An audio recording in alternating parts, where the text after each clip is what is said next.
Mark, the Passion Translation, Chapter 5. They arrived at the other side of the lake at the region of Gerasenes. As Jesus stepped ashore, a demon-possessed madman came out of the graveyard and confronted him. The man had been living there amongst the tombs, and no one was able to restrain him, not even with chains.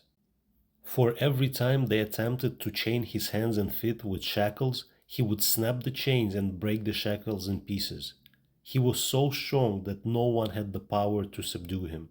Day and night he'd be found lurking in a cemetery or in the vicinity, shrieking and cutting himself with stones.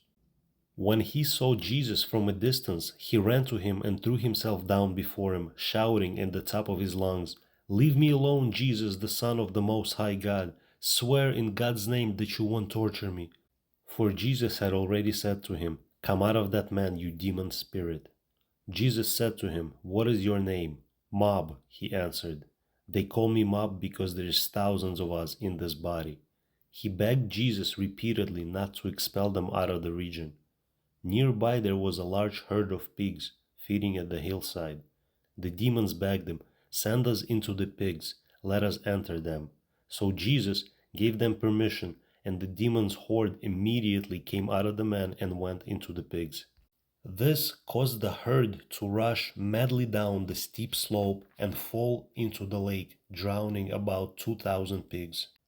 At this, the herdsman ran to the nearby villages telling everybody along the way what had happened, and the people came out to see for themselves.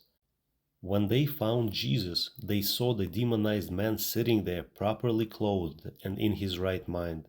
Seeing what had happened to the man possessed by many demons, the people became afraid. Those who had witnessed this miracle reported the news to the people and included what had happened to the pigs. Then they asked Jesus to leave their region. And as Jesus began to get into the boat to depart, the man who had been set free from many demons asked him, "Could I go with you?"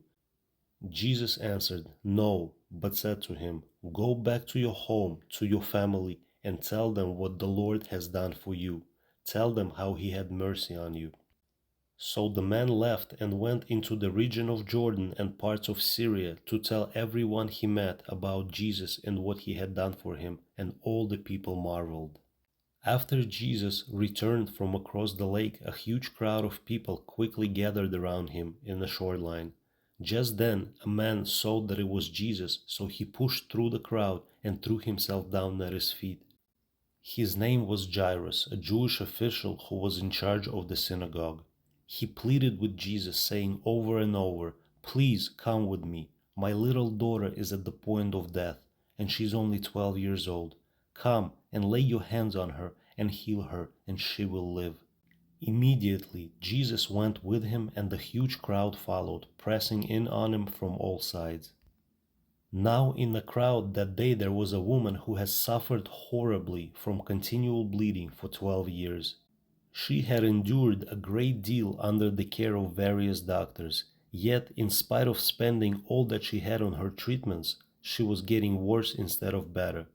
When she heard about Jesus' healing power, she pushed through the crowd and came up from behind him and touched his prayer shawl.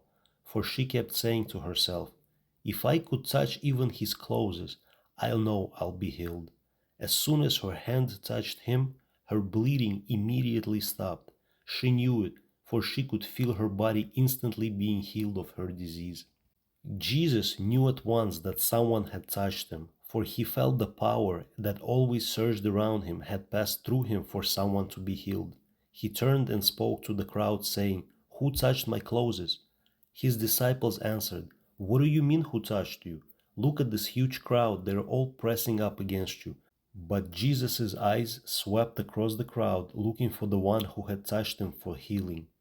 When the woman who experienced this miracle realized what had happened to her, she came before him, trembling in fear, and threw herself down at his feet, saying, "I was the one that touched you." And she told him her story of what had just happened. Then Jesus said to her, "Daughter, because you dared to believe, your faith has healed you. Go with peace in your heart and be free from your suffering." And before he had finished speaking, people arrived from Jairus' house and pushed through the crowd to give Jairus the news. There is no need to trouble the master any longer. Your daughter has died. But Jesus refused to listen to what they told and said to the Jewish official, "Don't yield to fear. All you need to do is keep on believing." So they left for his home, but Jesus didn't allow anyone to go in with them except for Peter and the two brothers, Jacob and John. When they arrived at the home of the synagogue ruler, they encountered a noisy uproar amongst the people, for they were all weeping and wailing. Upon entering the home, Jesus said to them, "Why all this grief and weeping? Don't you know the girl is not dead but merely sleeping?" Then everybody began to ridicule him and make fun of him, but he threw them all outside. Then he took the child's father and mother and his 3 disciples and went into the room where the girl was lying. He tenderly clasped the child's hands in his and said to her in Aramaic, "Talitha koum," which means, "Little girl, wake up from your sleep of death." Instantly, the 12-year-old girl sat up, stood to her feet, and started walking around the room. Everyone was overcome with astonishment in seeing this miracle. Jesus had them bring her something to eat, and he cautioned them repeatedly that they were to tell no one about what just happened.